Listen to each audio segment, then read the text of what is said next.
Welcome to BSides Augusta. Welcome to the Living in America track. Good to see that a lot of you have turned up for our next speaker. Before we get to Michael, let me read a couple of numbers off. These are the first round of Raffle Drawings. So if you have your tickets, you might want to go ahead and pull those out.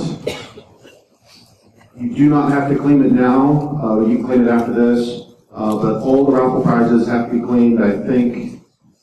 Oh gosh, we went back and forth on the time so many times I don't remember what it ended up at, but it was something like 3 o'clock. Something like 3:45? Okay, at 3:45. You got to claim by then.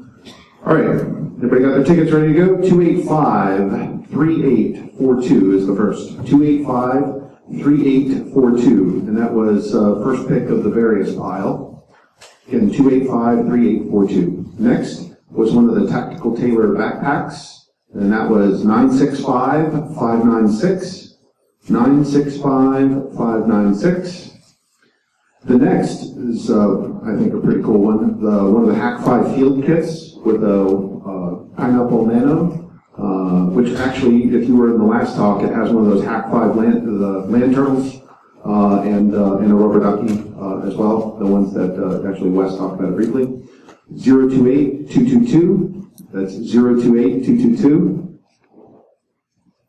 Next is a Klein bottle, which Mark explained a little bit this morning, delivered with the personal touch of Cliff Stoll, who's actually one of the pioneers of our industry. 591-061, 591-061. Okay, and the next thing was an Ace Hackware gift card. I think it was for over $200, so it's a good one. 028-777, 028-777. We get any woo-hoos in here? I didn't hear anybody win. You know, a bunch of losers. No, it's all good. Okay, so on to our next speaker. Michael does some pretty cool stuff with Rendition InfoSec. He's actually one of our sponsors today. If you follow them on Twitter, you probably also follow one of their founding guys, one of the co-owners. Jake Williams is actually here in the room too. So, we appreciate your support, Jake, and we appreciate Rendition's support of BSides Augusta. Michael here is a security consultant, gets to go out and do cool stuff that a lot of you wish, I'm sure you could do. Gets to go do penetration testing, social engineering, and vulnerability assessments. He's going to talk to us today about the topic somewhat like that. So I give you Michael Banks.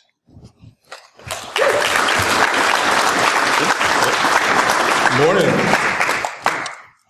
So basically the talk of the title is You Can Defend Against Millions of Cyber Attacks. So I was, looking for a theme for the presentation. I thought Dr. Evil would work well with the word millions, so I threw him in there.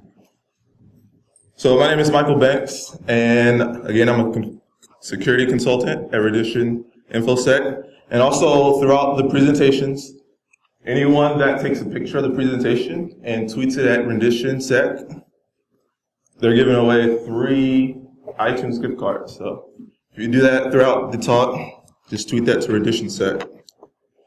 I'm also a SIGO in the reserve, been in the reserve for a while. I do that as well.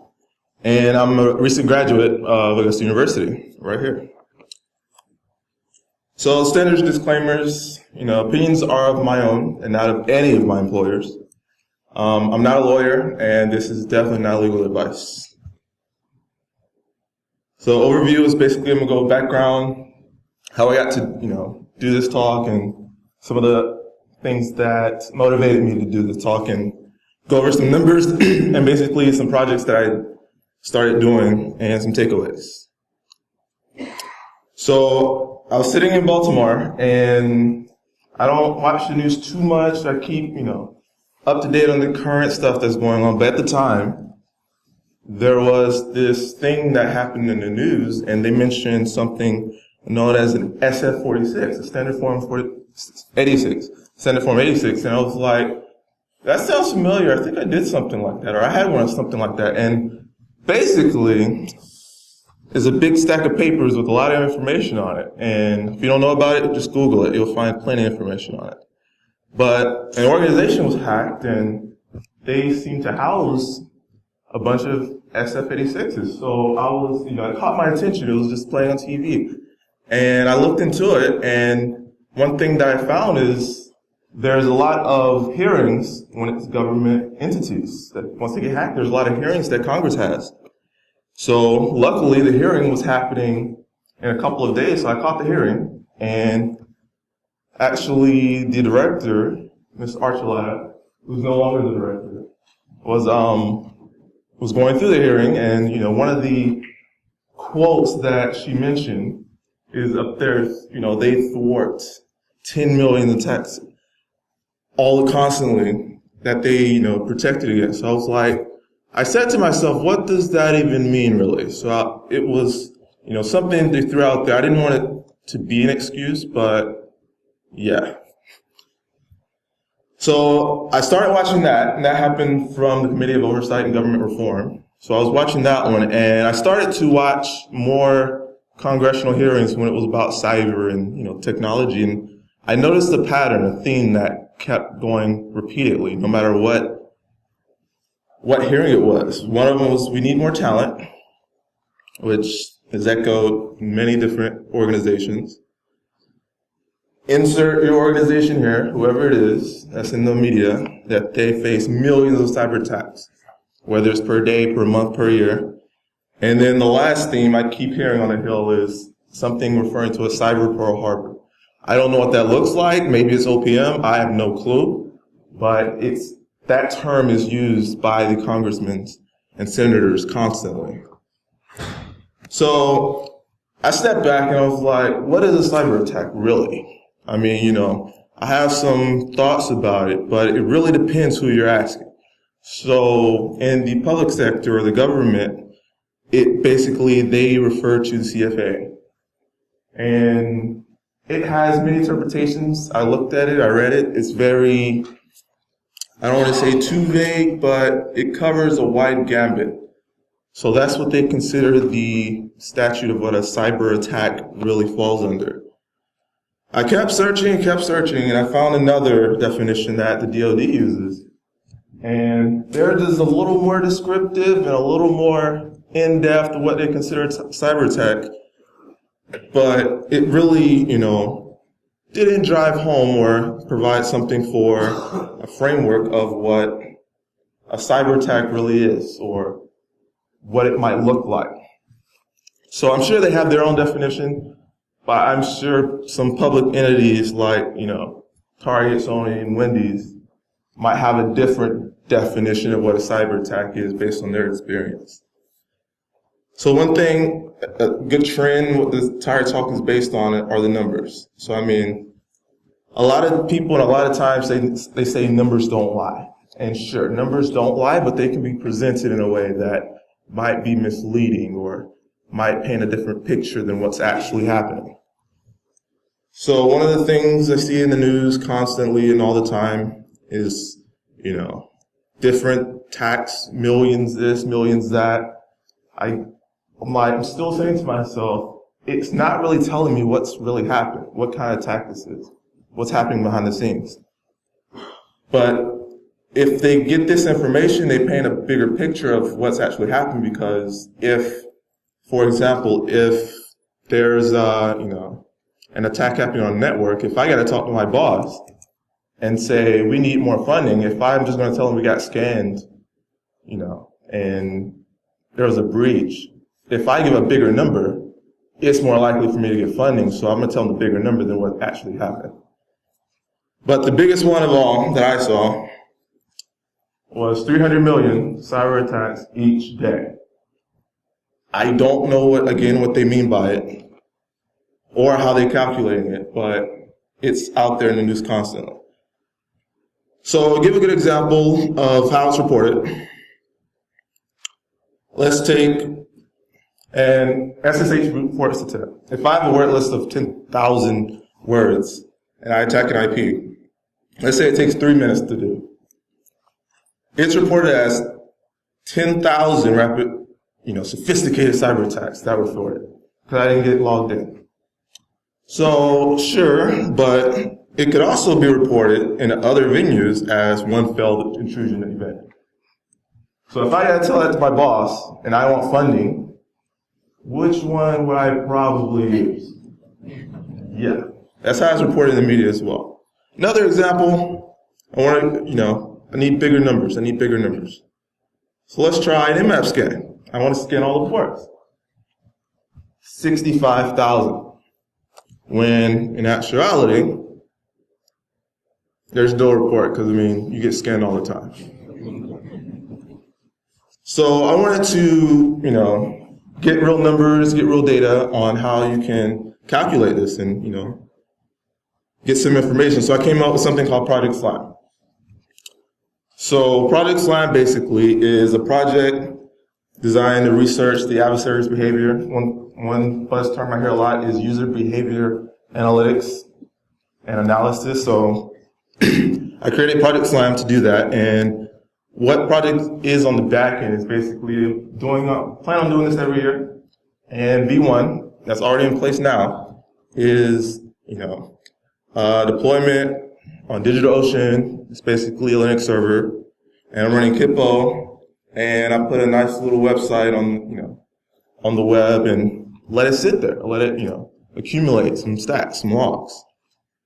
So one of the things I'm interested in grabbing with Project Slime is username, password, word lists. I'm grabbing the session of what a person logs in if they get the correct password. So I didn't want to set the password too hard to not, get an attacker to get all the way in the honeypot. So I set it pretty reasonably easy for them to get in, because once they get in, the full sessions is being logged on what they actually type, where they go, what they try to run, and things they try to pull in. So I also wanted all the different, tools and downloads that they wanted inside the environment to run. So it also captures that as well. That's what's in place now. And I'm going to go over some stats some I missed that. Next year, I'm planning on doing something a little bit more robust. Instead of just getting the log data, I actually want to see what they do, where they go. So right now, they're given an environment that they can go in, and they try to run different commands. And if I don't have the commands on the approved list or create a response for that command, it doesn't happen. I do allow them to bring things in the environment if they want to download something, but they don't have access to it. They think they download it and they don't actually have it. So that's what's currently in. Next year, I'm planning on doing something still in development on how I'm actually going to implement it, but I'm thinking about using something like Docker, creating an entire OS that's its own standalone machine, not networked to anything else, and they can actually just play with it. Create some data on there that's fake data, fake username and password, different things like that, to see where they go first, what they download, what they bring in. And then once they're done with it, I just blow away that, archive it, image it, and take analysis, while I'm still capturing the same information from what I'm currently doing about username and password attempts. So staying on V1, it's been deployed now for 27 weeks, and that's my big number that I was able to capture. 599,000 attempts. So I could, go even further and just capture IPs on connections, but I'm actually capturing the amount of times a person actually puts in a username and passwords and presses enter.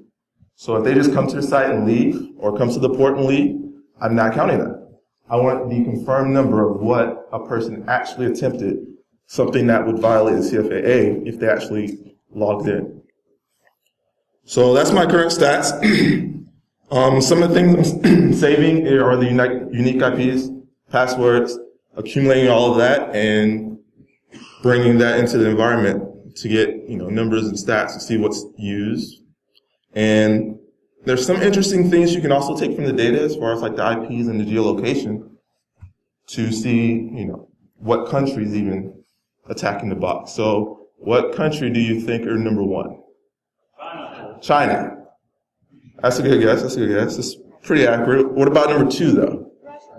Russia? U.S.?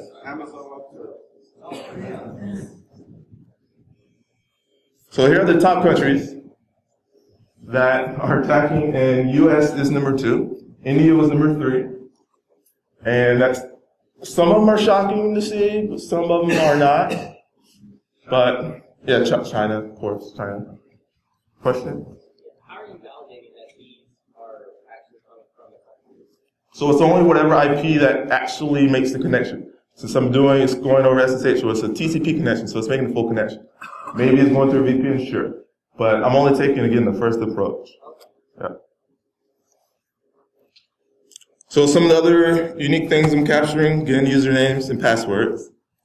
So again, some of these are no-brainers, that they would be the highest numbers. But I mean, it's different things that's also, telling, like pi, get, some of the usernames they're trying. Like, of course, root and administrator. So changing to something that's not up here would be more, I would say, preferable to configure to log in on something like SSH.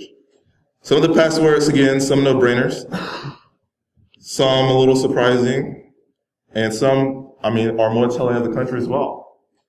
Some of these like support, admin, sure. But WUBAO or WUBAO, some of these are like, you can sort of tell, that it's international, it's not US probably trying to log in. So yeah, trailing 27 weeks, I'm gonna let this run to the end of the year. It won't be a full month because I deployed it in like March. It won't be a full year. So one of the different things I'm calculating is right now on the current path, I get about 4,000 a day. So that would make 1.4 million in an entire year. So next year I'll have a full year of actual data. But, what's next? So I'm actually going to dump all the information that I've got and put it on GitHub at the end of the year along with like a report of everything I found, different patterns that I saw, different usernames, different IPs, and even the word list, so that can be downloaded and used. If I would recommend, even if you don't use word list to try to crack passwords or whatnot, download the text file and make sure your password isn't on there. If your password's on there, you probably want to change it. So that's different things. I plan on doing this every year. It runs a lot of it automatically by itself, doesn't require a lot of maintenance.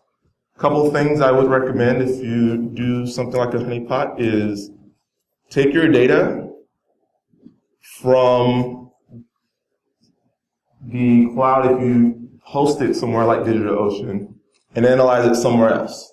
Because right now I'm using, if you saw the dashboards or the graphs and charts earlier, I'm using Kibana, Elk, Elasticsearch, Logstash, and Kibana. And I'm doing that in the same VM currently that the instance is running on. So DigitalOcean, you can get a base install for like $10 a month.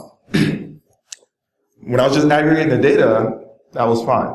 Once I wanted to actually analyze it and get numbers back, 1 gig of RAM wasn't doing it. So that $10 instance a month went to 20.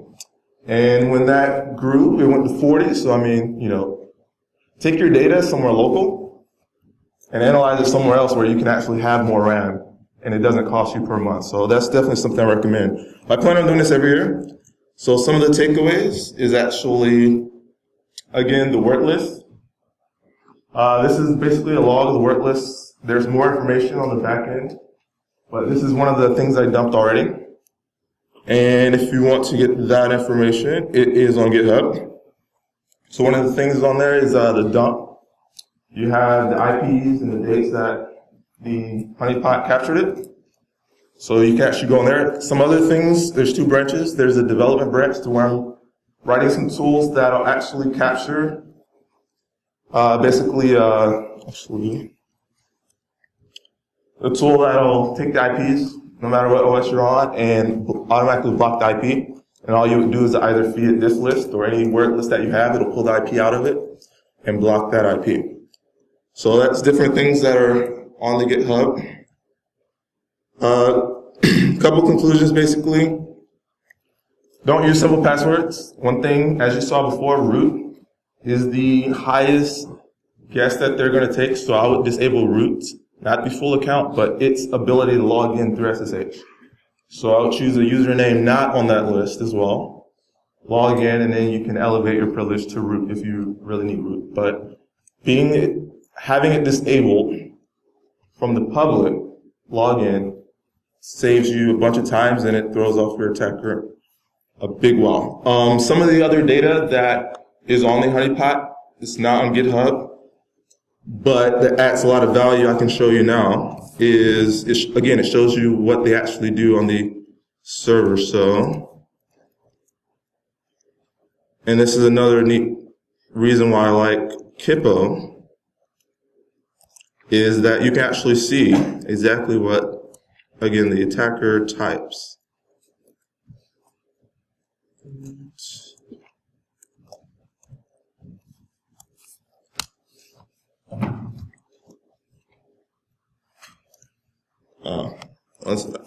We're not seeing that.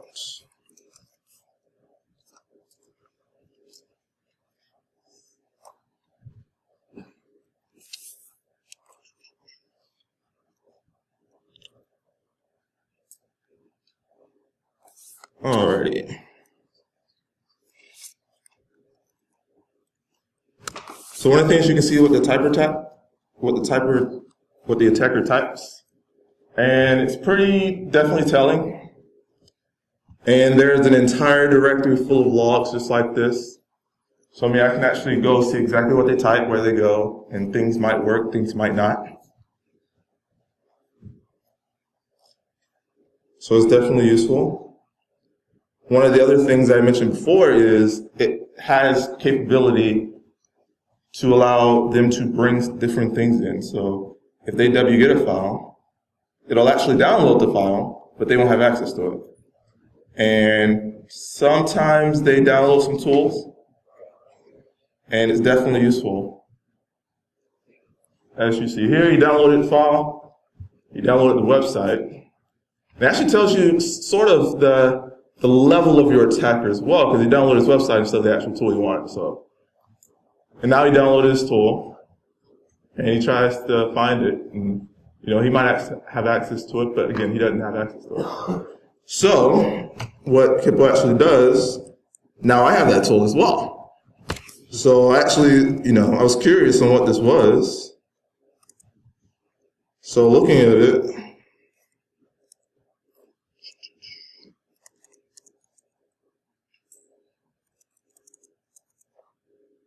she can't talk.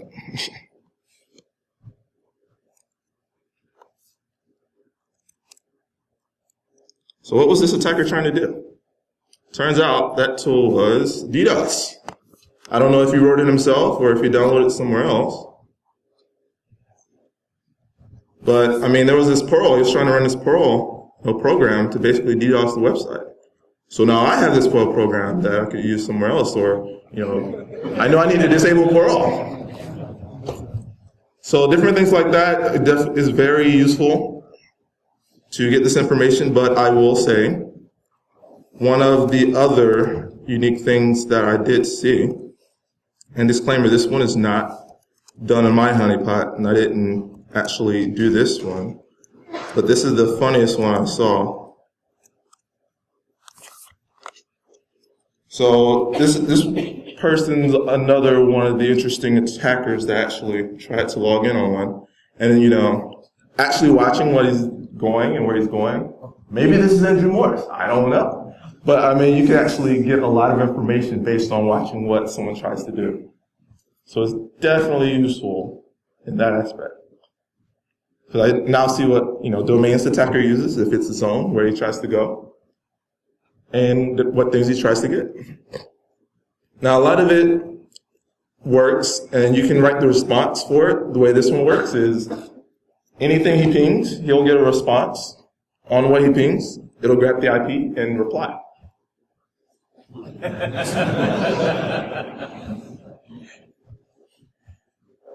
Some attackers are more persistent than others. Some will log in, you know, do a few commands and leave.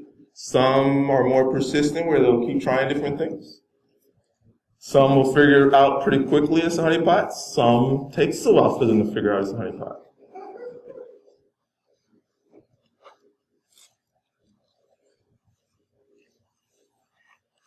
A neat thing about this as well is you can write the responses you want it to happen. So if he runs a command and I want a certain response, I can make him angry, you know.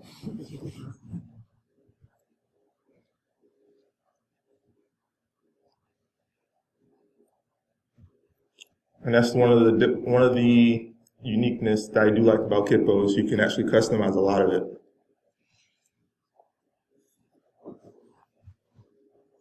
And he is pretty persistent.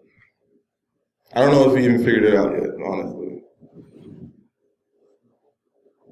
So he goes back to penguin.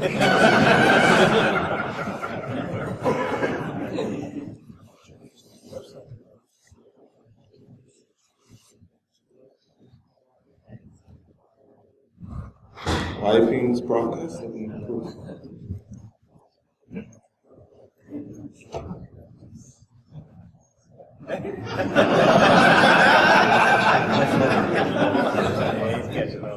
Hey, he's catching on too. Maybe he's catching on.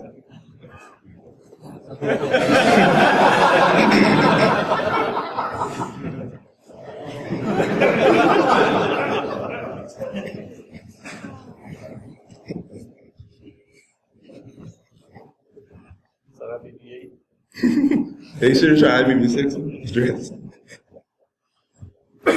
And then they figure it out eventually.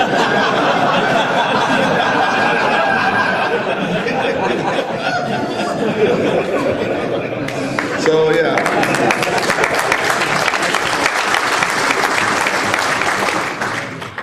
So again, this is a lot of information you can get from a person on what they try.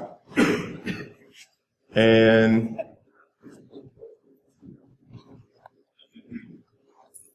definitely useful to have a honeypot, because I mean, I literally have a directory of about 100, 200 of these. So I mean, you know, taking time and looking through it to see what's actually out there, to see what they do and what they download, and different, I mean, I got a directory full of downloads of different files that they try to download as well. So I mean, right, are there any questions?